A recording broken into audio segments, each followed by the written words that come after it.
दोस्तों, स्वागत है आपका एक नई कहानी में। खोए हुए खजाने का रहस्य। एक छोटे से गांव में रमेश नाम का एक युवा लड़का रहता था। रमेश जिज्ञासु और साहसी था और उसे कहानियां सुनना बहुत पसंद था, खासकर खोए हुए खजाने की कहानियां। एक दिन उसे एक पुरानी किताब मिली जिसमें एक रहस्यमय खजाने का नक्शा था।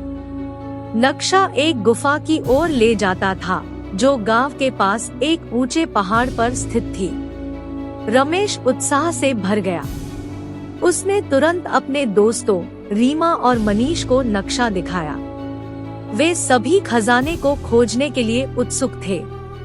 अगले दिन वे सुबह जल्दी उठे और पहाड़ की ओर चढ़ने लगे। चढ़ाई कठिन थी, लेकिन वे हार नहीं मानने वाले थे। रास्ते में उन्हें कई बाधाओं का सामना करना पड़ा, जैसे कि खड़ी चट्टानें, घने जंगल और खतरनाक जानवर। लेकिन वे अपनी हिम्मत और दोस्ती के बल पर उन सभी बाधाओं को पार कर गए। आखिरकार वे गुफा तक पहुंच गए। गुफा अंधेरी और डरावनी थी, लेकिन वे डरे नहीं। उन्होंने अपने हाथों में टॉर्चें जलाईं और गुफा के अंदर घुस गए। गुफा के अंदर उन्हें कई पहेलियां और रहस्यमय संकेत मिले। रमेश, रीमा और मनीष ने अपनी बुद्धि और टीम वर्क का उपयोग करके सभी पहेलियों को सुलझाया।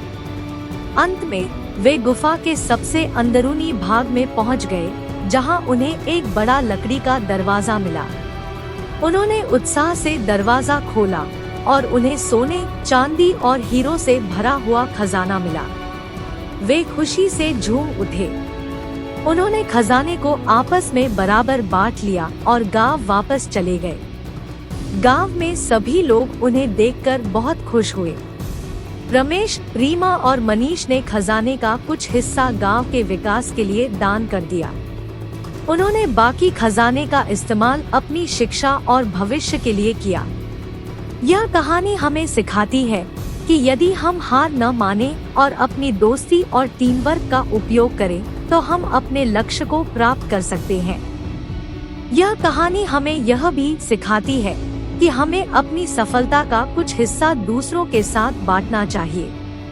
दोस्तों, उम्मीद करते हैं कि कहानी आपको अच्छी लगी होगी। मिलते हैं अगली कहानी के साथ। जय हिंद, जय भारत।